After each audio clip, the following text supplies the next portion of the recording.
Hey everybody, I know, another dust collection upgrade video. There's 1,000 of them out there. Well, everybody does things a little differently. So what I've done with mine, like others, is I've taken my single stage unit, converted it into a two-stage system using the Oneida Super Dust Deputy.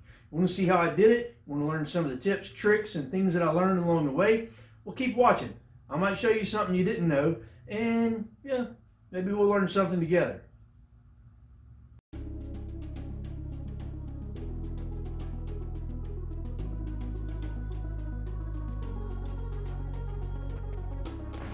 And here you can see the dust collection I currently have set up. What a mess. Now originally I had audio here, but I had an air condition on and it was quite obnoxious, so I opted to just voice this over. Unboxing there, and you can see the bag of open hardware in the box. It's okay, it was all there. Now to clean. What a mess. Don't tell my wife you saw me using a broom. She doesn't know that I can. Anyway, let's get this all cleaned up.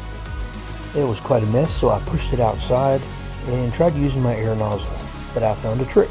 My blower works really well. So well it blew the bag out of my hand. But anyway, works well.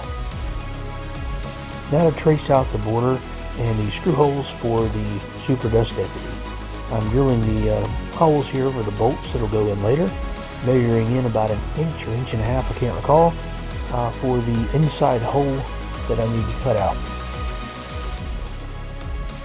So freehanding that and using the old trusty jigsaw to get that all cut out nice and clean.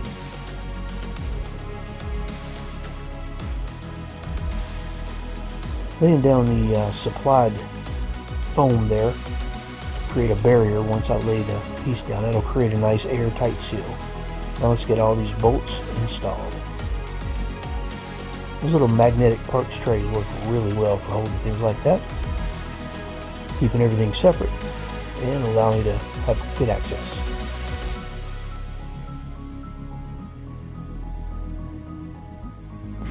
Now I was going to reuse these parts, so you'll notice that I did take everything off and get all the housing, squirrel cage, and everything off the main roller base. All this will get used later on. Jotting down some measurements, trying to get my height just right so I know exactly where I need to build my little assembly wall.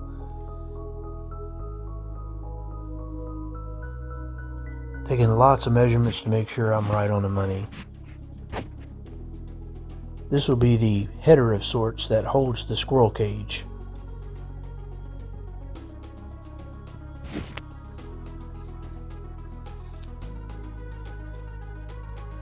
Getting it all laid out and putting it up, giving it a fresh test fit.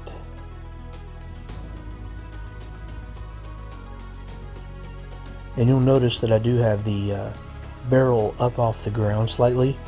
There's going to be a slight redesign here in a moment, but that's okay.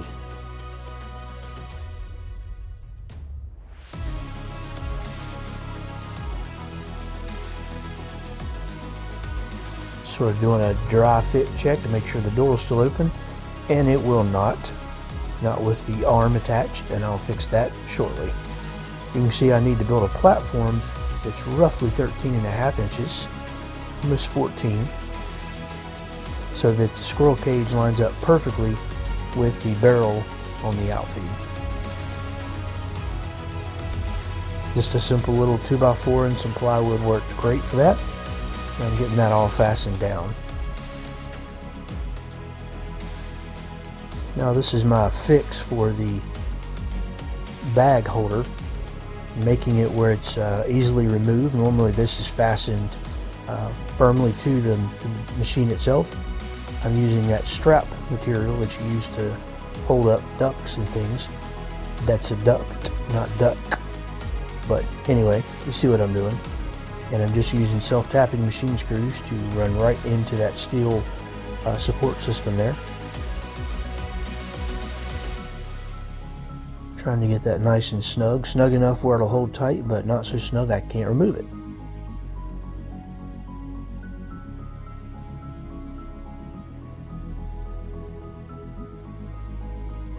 Nothing a little wiggle fit won't work.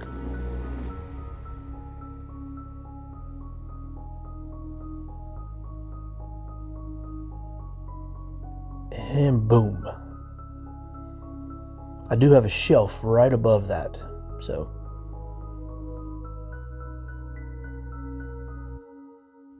Now you'll notice my solution here. I've added a piece of 5-inch hose, which I robbed off the original assembly, and I'm getting that affixed to the bottom of the inlet, what used to be the side of the inlet of the dust collector motor. Just doing a quick test fit to make sure everything's going to work. And notice my fancy little magnets. I use these to hold the bags in place. I did run a band of foam insulation, weather stripping around the bend, and that's to help prevent the bag from slipping, and it creates a better airtight seal, so I get a lot less dust loss through the actual plastic bag. But the magnets do a great job. Been using that trick for a long time. Works well. Give it a try. Just getting the top and bottom bag assembly fully fastened on and clamped, and if you plug it in, your remote might work.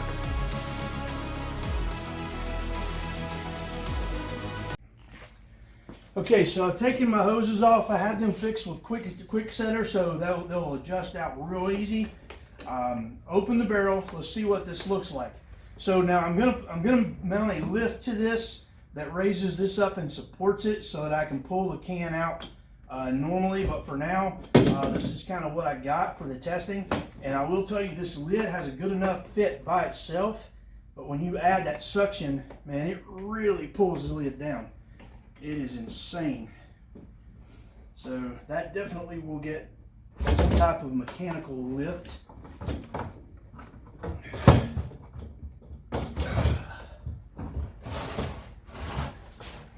All right, so I'll lean you in here. You can see that there's nothing but a lot of fine powder in here, and I can promise you, in the old barrel, it was collecting the chips well, but it was not collecting the fine powder. So that tells me this is already working better. Even if I don't gain any more CFM, it's already working better for catching the real fine powder. So let's see what the bag looks like. Okay, so in inspecting this bag, giving it a good shake, I will tell you that there is hardly any, I mean, there might be a half a spoonful of powder in there, which is so much better than what it was. All right, now let's get the arms that I'm going to use to raise and lower that whole assembly to change out the bucket. I made a template to sort of follow, and I've used 2 sheets of Baltic birch to make this setup. Sort of doing a rough cut here to get this dialed in. At least get it close, and then I'll use my template to fine tune it in just a moment. Now I'm using one of my favorite methods. I'm using my masking tape on each side with CA glue between. That is a fantastic way. I use that quite a bit, especially making jigs. Works well when you don't have double-sided tape.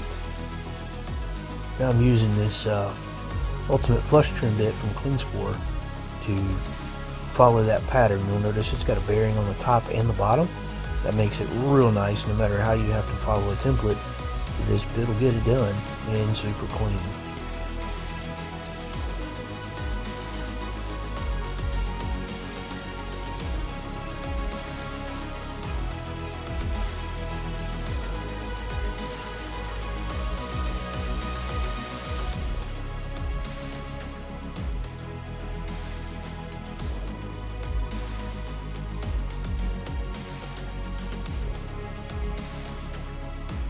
Now I'm drilling some holes for the dowels that I'm going to use as my handle, and getting that set in as well. I've got 2 locking pins I'm going to use. That's for bolt for making a pivot joint. Now to get all this whole assembly mounted up.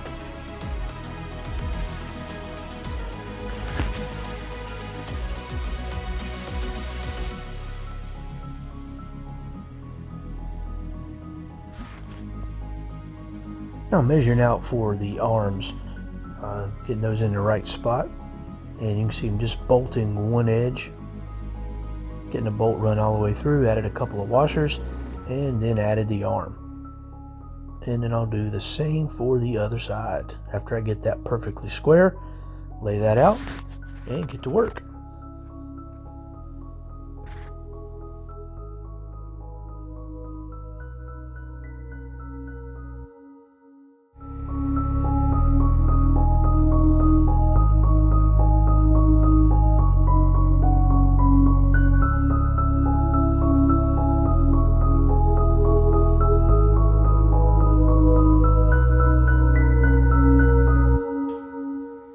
Okay, so when you screw up, you got to find ways to fix it. It was tired. It was late last night when I got out of here. This dowel was supposed to be captive, so I accidentally cut the wrong side. So, you know, instead of tossing it, I'm just going to put a cap on the end. It'll be fine, and it'll work just fine because I want this to be loose so that I raise and lower. There's no binding. So let's just solve it. You know, let's just fix it. Not a big deal. Easy peasy. Slice it cheesy.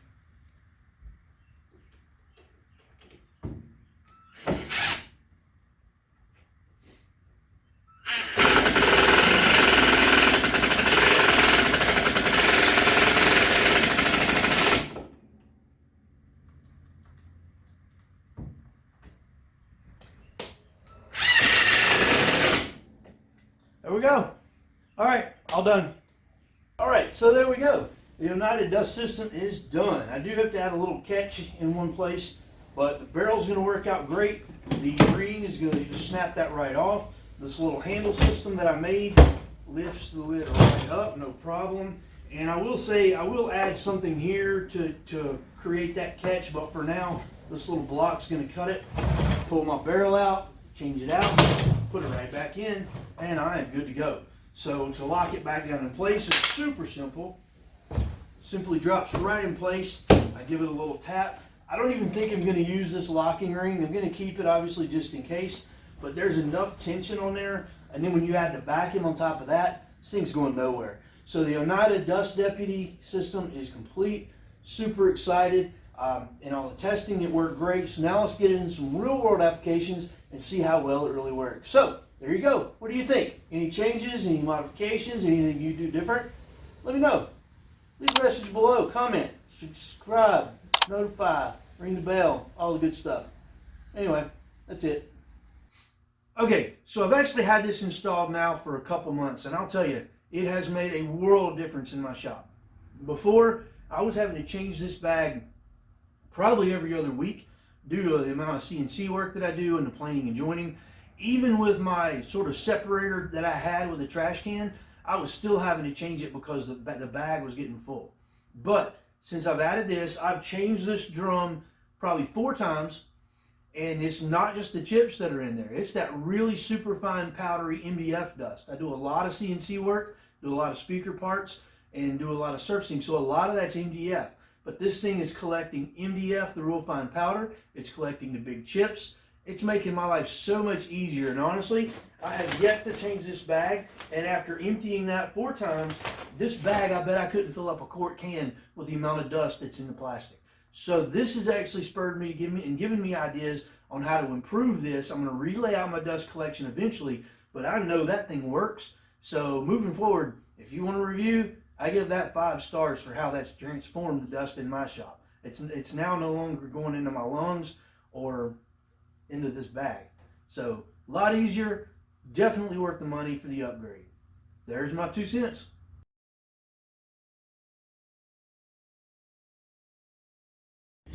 Quick dust collection tip. Alright, you all know this standard 4-inch splice goes to the standard 4-inch dust hose. Well, what if you needed to go from the 4-inch dust hose to, say, PVC? Well, get yourself some Schedule 40. This is a cut-off piece. This slides perfectly over top of the splice. Very snug, works like a champ. So now you can go from PVC to 4-inch dust, easy peasy, slice it cheesy. Well, what about the case like I just had? I needed to go from the 5-inch port on the Dust Deputy up to the 5-inch inlet on my dust collector. Well, I found this little rubber boot. This worked like a champ. This slid right down inside the Dust Deputy, created a nice snug fit. This then slid over the inlet of the dust collector, tightened this one down, and it was fantastic. I took the bottom ring off so it didn't scratch up the Dust Deputy, obviously. But now you can go from your 5-inch Add your PVC in there, add this in there. You can now go from 5 to 4 just like that.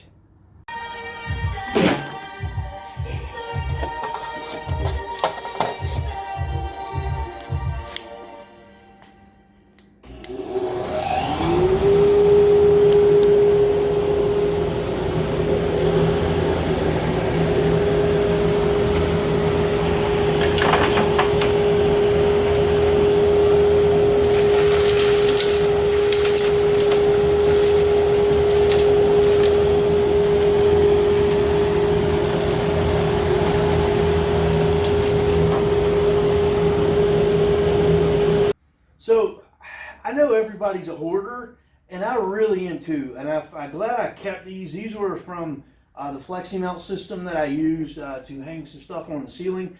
I kept them because, man, they're just too good to throw away. Well, I'm glad I did. I was able to use these on each side of this drum to mount to this lid. So now I made this little handle system. It raises the lid off of the bucket and allows me to pull the bucket out, clean it out, and put it right back in place. So there's always a use for your scrap stuff, so save it. You know, if you hadn't used it in 25 years, then you can throw it away. Anyway, tip of the day, save your stuff from other projects.